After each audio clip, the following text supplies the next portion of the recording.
नमस्कार, आपके साथ मैं हूं सुमेरा खान। सत्ता के सभी न्यूज मित्रों का स्वागत है। आज भी हम आपके लिए सत्ता का अयोध्या एडिशन लेकर आए हैं। सबसे पहले सत्ते पे सत्ता जान लेते हैं, यानी 7 खबरें और दिलचस्प जानकारियां एक साथ। आज हम सबसे पहले आपको दिखाएंगे कैसे गर्भगृह के अंदर रामलला की मूर्ति को स्थापित कर दिया गया है। 5 घंटे विशेष अनुष्ठान हुआ है। प्राण प्रतिष्ठा की भव्य तैयारियों की एक एक तस्वीर आज आप सत्ता में देखेंगे। एक शुभ समाचार ये भी कि राम मंदिर पर आज पीएम ने डाक टिकट जारी किया है। इस पर भी सत्ता की राममयी कुंजी हम खोलेंगे। दूसरी बड़ी खबर ये कि 22 जनवरी को प्राण प्रतिष्ठा के दिन भारत के सभी केंद्रीय संस्थान यानी केंद्र सरकार के दफ्तरों, स्कूलों और कॉलेजों में आधे दिन की छुट्टी होगी। इसे लेकर सरकार की ओर से नोटिफिकेशन भी जारी कर दिया गया है। लेकिन सत्ता में राम मंदिर के अलावा कुछ और भी खबरें हैं जिन्हें जानना जरूरी है। ग्रामीण भारत के बच्चे पढ़ाई में कच्चे हैं। इस पर annual status of education report आई है, जिसमें बताया गया है कि 25% बच्चे क्षेत्रीय भाषा में दूसरी कक्षा की किताब नहीं पढ़ पाते। इसमें कई चिंताजनक बातें हैं जो आज हम आपको बताएंगे। फिर अरविंद केजरीवाल की बात करेंगे, जिन्हें आज ईडी के सामने हाजिर होना था। बहरहाल केजरीवाल ने तो नहीं पहुंचे, लेकिन ईडी तक उनका जवाब पहुंच गया है। इसमें केजरीवाल ने क्या क्या लिखा है, ये काफी दिलचस्प है। इस पर सत्ता की राजनीतिक कुंजी भी तैयार है। आज राहुल गांधी की भारत जोड़ो न्याय यात्रा नागालैंड से असम पहुंच गई, जहां शिवसागर जिले में उन्होंने एक रैली की और असम की सरकार को देश की सबसे भ्रष्ट सरकार बताया। राहुल गांधी ने यह भी कहा कि बीजेपी देश में नफरत फैलाने के साथ जनता का पैसा लूट रही है। आज सत्ता में एक विस्फोटक कुंजी ईरान और पाकिस्तान पर भी है, जो कभी कट्टर दोस्त हुआ करते थे लेकिन आज जानी दुश्मन बन गए हैं। पाकिस्तान ने 24 घंटे में ईरान से बदला लिया है और उस पर एयर स्ट्राइक की है। इस खबर में भी बहुत आन है। और अब अरब सागर में यमन के पास फिर से एक जहाज पर ड्रोन अटैक हुआ है। इस शिप पर 22 क्रू मेंबर सवार थे, जिसमें 9 भारतीय हैं। ड्रोन अटैक की सूचना मिलते ही नेवी ने वॉरशिप INS विशाखापट्टनम को मदद के लिए रवाना किया है। सत्ता में सबसे पहले आपको रामनगरी अयोध्या लेकिन लिए चलते हैं, जहां दिव्य मंदिर की भव्य तैयारी चल रही है। सत्ता के सभी न्यूज मित्रों को अयोध्या से हम हर तस्वीर दिखाएंगे, हर अपडेट भी हम पहुंचा रहे हैं। आज की बात करें तो पहले आपको राम मंदिर पर 2 शुभ समाचार दे देते हैं। पहला शुभ समाचार यह है कि अयोध्या में गर्भगृह में रामलला विराज चुके हैं। 5 घंटों की विशेष पूजा के बाद आज मूर्ति स्थापित की गई। 5 घंटे तक विशेष अनुष्ठान किया गया।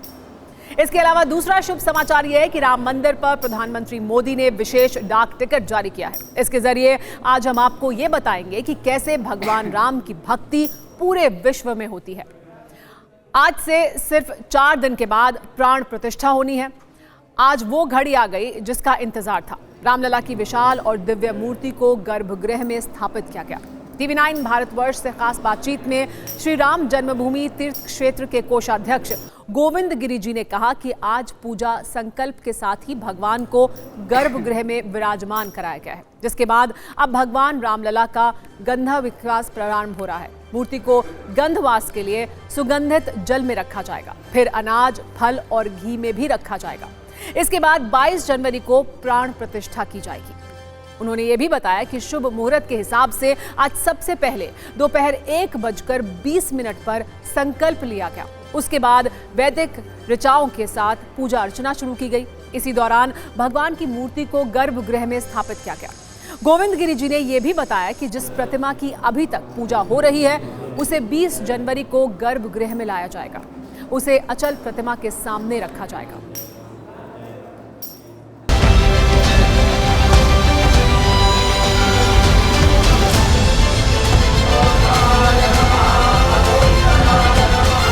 आज का दिन बड़ा महत्वपूर्ण रहा।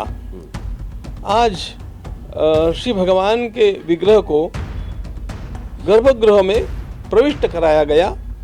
गर्भगृह में प्रविष्ट करने के लिए अथवा स्थलांतर के लिए, वहाँ से चलने के लिए अथवा मंदिर में भी प्रवेश करने के लिए अलग अलग प्रकार के मुहूर्त थे।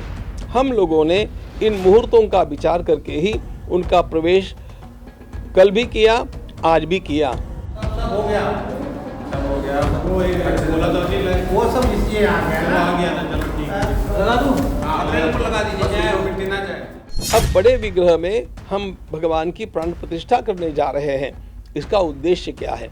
इसके उद्देश्य में भारत के समस्त निवासियों का संपूर्ण कल्याण, विश्व के सारे निवासियों का मांगल्य और सभी लोगों में सद्भाव निर्माण हो, कोई भी अपने जीवन में दुखी न रहे, इस प्रकार की कामना करते हुए उसके लिए भगवान की कृपा सबको प्राप्त हो जाए, ऐसा संकल्प करके और भगवान को हम विराजमान करने वाले हैं, ऐसा आज उद्घोषित किया गया।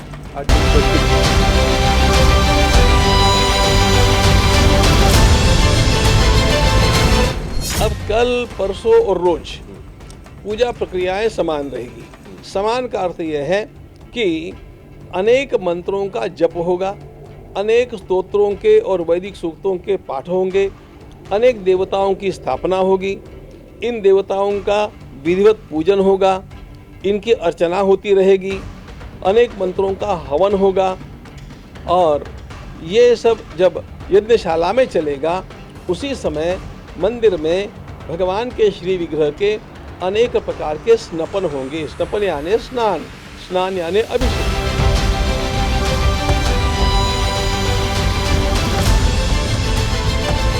उस प्राण प्रतिष्ठा की जो मूर्ति है उसको जलाधिवास, उसको दुग्धाधिवास, उसको रखना, उसमें मतलब उसी में रखना, पुष्पाधिवास फूल में रखना, औषधि अस्पाद औषधि में रखना, अन्नाधिवास अन्न में रखना, फिर सब कुछ क्रिया हो उनको स्नान करा देना, स्नान करा के व्यवस्थित करके तब उस मूर्ति में मंत्रों के द्वारा प्राण प्रतिष्ठा, उसकी आँख बनी रहेगी, ये नेत्र पन्हा होता है।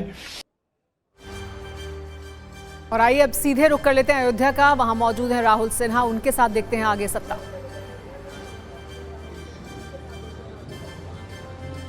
शुक्रिया सुमेरा। तो जो आपने तैयारियां जहां तक छोड़ी अब उससे आगे मैं लेकर चलता हूं। अयोध्या में प्राण प्रतिष्ठा की तैयारियों की फूलों वाली तस्वीर भी बहुत ही अनोखी है। रामनगरी को सजाने के लिए कोलकाता से फूल मंगवाए गए हैं, 17 ट्रकों से फूल लाए गए हैं, मंदिर के आसपास के स्थानों को फूलों से सजाया गया है। देखिए अयोध्या से आई ये फूलों वाली रिपोर्ट। जनवरी को अयोध्या में भगवान रामलला की प्राण प्रतिष्ठा है। अयोध्या नगरी सज रही है और अब सज रही है इस तरह के फूलों से। गेंदा के फूल की मालाओं की देखिए संख्या, ढेर लगे हुए हैं यहाँ पर कि अभी ये 10 ट्रक आया है, 7 ट्रक और आएगा और ये पूरा 22 तारीख से पहले 21 तारीख तक अयोध्या की सड़कों पर इसे पूरे दोनों तरफ, सड़क के दोनों तरफ जिस रास्ते से प्रधानमंत्री नरेंद्र मोदी जाएंगे, इस पूरे रास्ते को इसी तरीके से सजाया जाएगा। फूल के तोरण द्वार बने हुए हैं, जय श्री राम जिस पे लिखा जा रहा है, देखिए उसमें पत्तों का भी कॉम्बिनेशन लगाया गया है, फूल है गेंदा फूल का, और इस तरीके से जय श्री राम के तोरण द्वार अलग अलग गेट पे, अलग अलग सड़कों पे इस तरीके से लगाए जाएंगे। चारों तरफ फूल ही फूल हैं और पूरे अयोध्या शहर को, चूंकि ऐतिहासिक दिन है तो किस तरीके से ये देखिए लोग लगे हुए हैं, सब काम कर रहे हैं। यहाँ पर अगर दिखाऊं आपको कि जो फूल और पत्ती दोनों का कॉम्बिनेशन मिलाकर लड़ी बनाई जा रही है और इस सड़क के दोनों तरफ तोरण द्वार बनाए जाएंगे और साथ ही सड़क के दोनों तरफ जो रास्ता रहेगा बैरिकेडिंग पर,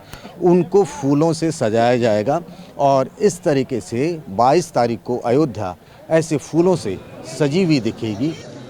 तो जैसे जैसे प्राण प्रतिष्ठा का समय नजदीक आ रहा है, राम भक्तों का उत्साह बढ़ता जा रहा है। पूरी अयोध्या नगरी राम भक्ति के रंग में डूबी हुई है। आम लोगों से लेकर साधु संत तक हर कोई भगवान राम की भक्ति में लीन है। आपको अयोध्या के वीणा चौक और हनुमानगढ़ी से एक खास रिपोर्टर रील भी दिखा देते हैं।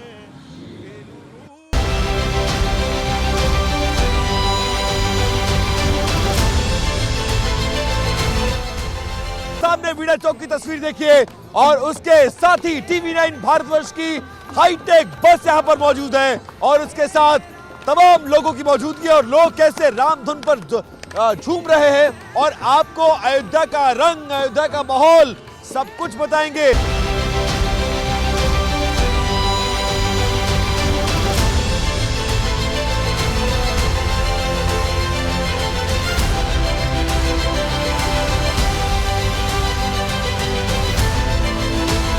देखिए मेरे रामलला सरकार और इन्हीं सरकार को देखने के लिए ये जो तमाम साधु संत जनता आपको इस वक्त जरा इनके चेहरों को दिखाइए। सुनील, आज अयोध्या में 4 दिन के बाद प्राण प्रतिष्ठित हो गए। ये पूरे विश्व के लिए, सनातन धर्म के लिए ही नहीं, पूरे मानव जाति के लिए, पूरे चाहे किसी धर्म के हो, सबके लिए खुशी का क्षण है और सब आनंदित हैं।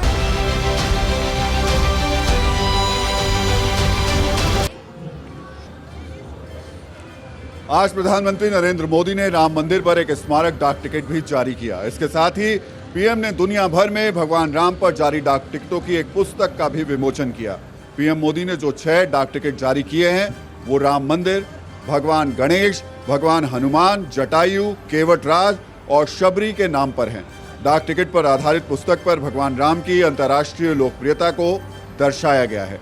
48 पृष्ठों की इस पुस्तक में 20 से ज्यादा देशों की ओर से जारी डाक टिकटों को शामिल किया गया है, यानी भगवान राम की अंतर्राष्ट्रीय सत्ता को दर्शाया गया है।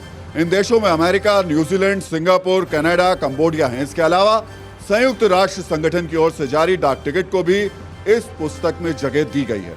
डाक टिकट जारी होने के दौरान अधिकारियों ने बताया कि इन टिकटों पर राम मंदिर, चौपाई, मंगल भवन, अमंगलहारी, सूर्य, सरयू नदी और अयोध्या राम मंदिर में और उसके आसपास की मूर्तियों की भव्य आकृति बनाई गई है, जो इसको और भी विशेष बनाती हैं। इसके अलावा 5 भौतिक तत्व आकाश, वायु, अग्नि, पृथ्वी और जल वाले डिजाइन भी बनाए गए हैं। आपके द्वारा विमोचन के लिए समर्पित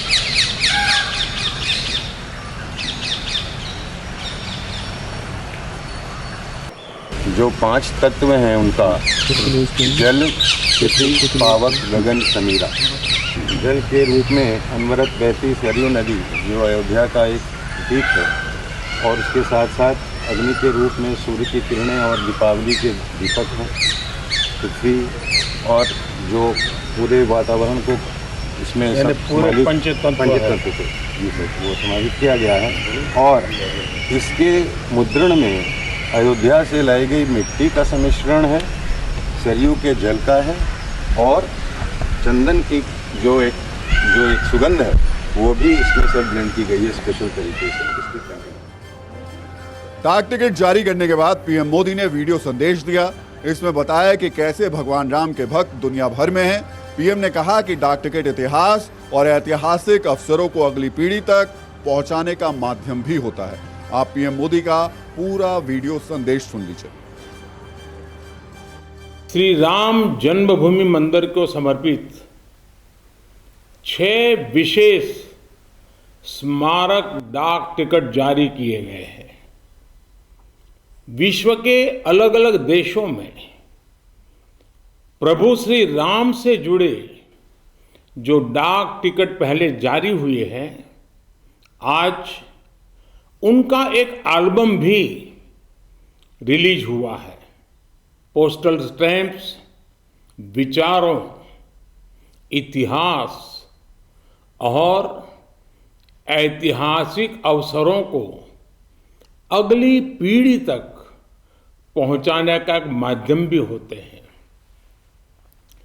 जब आप किसी डाक टिकट को जारी करते हैं, वो सहज रूप से इतिहास के किसी अंश को भी किसी दूसरे तक पहुंचा देता है। आज जो ये स्मारक डाक टिकट जारी किए गए हैं, उनसे हमारी युवा पीढ़ी को भी बहुत कुछ जानने सीखने को मिलेगा। एक तरफ अयोध्या में रामलला विराज चुके हैं, प्राण प्रतिष्ठा का इंतजार है, वहीं दूसरी ओर मथुरा में कृष्ण मंदिर बनाने की मांग जोरों पर है। टीवी 9 भारतवर्ष से खास बातचीत में कथावाचक देवकी नंदन ठाकुर ने मथुरा में कृष्ण मंदिर बनाने की मांग की है और कहा है कि 22 जनवरी को रामलला की प्राण प्रतिष्ठा के बाद इस दिशा में कई महत्वपूर्ण प्रयास शुरू हो जाएंगे और इस मुद्दे का समाधान करने के लिए विमर्श बहुत तेजी से आगे बढ़ेगा। इसकी पूरी तैयारी कर ली गई है। एक बार उनकी पूरी बात सुन लीजिए। 22 तारीख के बाद में क्या सरयू से सनातन धर्म का रुख यमुना की तरफ होगा, और इस पर बात करने के लिए आज सरयू में मेरे साथ देवकी नंदन ठाकुर महाराज जी मौजूद हैं। और जो लगातार, अब आप समझ गए होंगे मैं यमुना की बात क्यों कर रहा हूं। आप अब जिस अयोध्या को देख रहे हैं उसके बारे में कुछ कहना चाहेंगे? देखिए, मैं इतना कहूंगा, 22 जनवरी आध्यात्मिक स्वतंत्रता है। जिस अयोध्या की चर्चा हम और आप कर रहे हैं,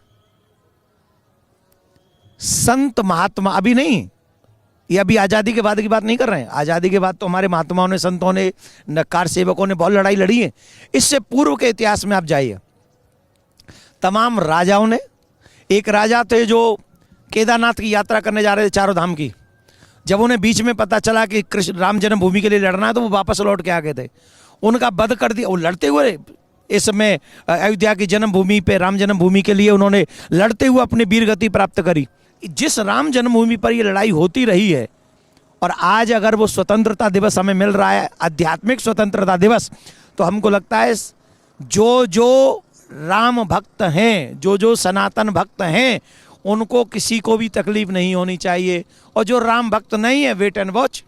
जो राम का नहीं हुआ वो किसी का क्या होगा। शुरू किया था कि सरयू से यमुना की तरफ अब क्या ये सफर चलेगा जी, तो क्या अब जो सनातन धर्म का सफर है यहाँ तो आपने पूरा कर लिया राम मंदिर को लेकर, लेकिन अब काशी और उसके बाद मथुरा जिसको लेकर के आप पूरा एक आंदोलन चला रहे हैं जी, क्या अगली तैयारी वही है? राहुल जी, मैंने सोचा था कि 22 जनवरी तक हम कोई चर्चा इस विषय पर नहीं करेंगे, बहुत जो कोई एक आध प्रश्न होगा तो उत्तर देंगे, लेकिन बहुत बड़ी घोषणा इसमें अभी हम नहीं करेंगे। पर आप जैसे पत्रकार को देखकर मैं एक बात दावे से कहता हूं, जब भगवान श्री राम के जन्मभूमि का, राम मंदिर का प्राण प्रतिष्ठा का कार्यक्रम संपन्न होगा 22 जनवरी को, उसके बाद मथुरा कृष्ण जन्मभूमि, जामा मस्जिद की सीढ़ियां, केशव देव जी की मूर्ति, इसके लिए एक बहुत विशाल भव्य दिव्य जन जागृति आयोजन एक ऐसा होगा जहां देश के तमाम सुप्रसिद्ध संत महात्मा कथाकारों को बुलाकर कृष्ण जन्मभूमि और जामा मस्जिद की सीढ़ियों के विषय में पूरे देश को बताया जाएगा। और जो भी मेरे मन में जो चल रहा है कि जितनी भी हमारे देश की राजनीतिक पार्टियां हैं उन्हें भी एक मंच मिले कि वो बताएं हम सनातन के साथ कहां खड़े हैं। कृष्ण जन्मभूमि के लिए, जामा मस्जिद की सीढ़ी के लिए, मथुरा के लिए एक बहुत बड़ी तैयारी हम कर रहे हैं। और 22 जनवरी को मैं आपको बुलाऊंगा, 22 जनवरी के बाद, और आप ही को मैं बताऊंगा कि हम क्या करने जा रहे हैं। आज आप ये कह सकते हैं कि मथुरा कृष्ण जन्मभूमि के लिए बहुत बड़ा एक संत सम्मेलन होने जा रहा है, बहुत बड़ा। तो क्या हम मान के चलें कि अगले एक आध महीने में ये तस्वीर साफ हो जाएगी या फिर आप वो आंदोलन सड़क पर ले आएंगे उसको? मैं एक बात बताऊं, चुनाव से पहले करेंगे जो कुछ करेंगे, चुनाव के बाद तो ये सब राजनीतिक पार्टी अपने आप में बिजी हो जाएंगी सत्ता संभालने में। अभी ये सभी राजनीतिक पार्टियों को वोट की जरूरत है, और मैं तो वोटर हूं, आप भी वोटर हैं। हमारी और आपकी वोटरों की बात कभी सुनी जाती है? वोट से पहले, वोट के बाद नहीं। तो हमें जो बात करनी है सनातन की रक्षा की, वो वोट से पहले करेंगे। महाराज जी, आप बड़ी बात कह रहे हैं, क्योंकि अभी तक जो दिखाई दे रहा है इस पूरे चुनाव में वो सिर्फ और सिर्फ राम मंदिर का मुद्दा दिखाई दे रहा है। आप कह रहे हैं कि इस लोकसभा चुनाव से पहले श्री कृष्ण जन्मभूमि का मुद्दा भी उतना ही बड़ा होगा, उतना ही बराबर होगा। मैं कह रहा हूं राम कृष्ण अलग नहीं है। आप राम कृष्ण को दो करके नहीं आंक सकते। अयोध्या और मथुरा एक है। लेकिन अयोध्या में तो हो गया जो होना था, हम बात तो मथुरा की है। तो अब अगला स्टेप कहां का होगा? अयोध्या में तो हो गया। जैसी सांस्कृतिक आजादी हमें 22 जनवरी को मिलने जा रही है, उसी समय हम सभी राजनीतिक पार्टियों से एक आशा रखते हैं कि वो यहां ये भी संकल्प लें कि यहां तो हो गया, अब हमें मथुरा भी ऐसा ही बनाना है, भव्य दिव्य बनाना है। जब पूरे विश्व से लोग आए तो उन्हें ये पता चलना चाहिए कि ये भारत जो है वो राम कृष्ण की भूमि है, बाहरी आक्रांताओं की भूमि नहीं है।